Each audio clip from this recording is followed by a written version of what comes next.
हाले जी।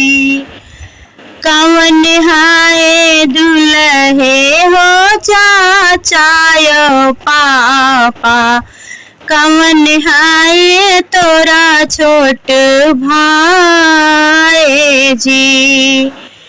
कवन हाय दुल्हे हो सग बहनोइया, जैसे सजली बाबरात जी।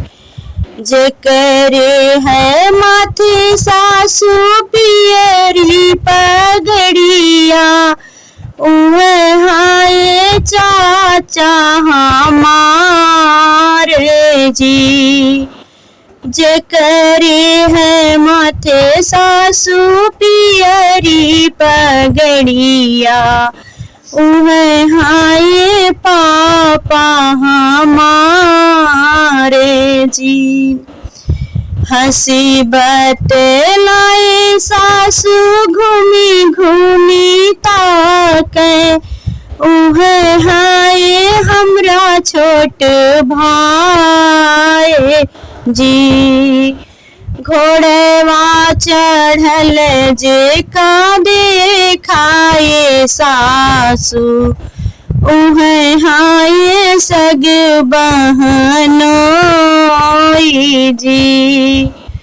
घोड़वा चढ़ल जे के देखाए सासु, उहे हाय सग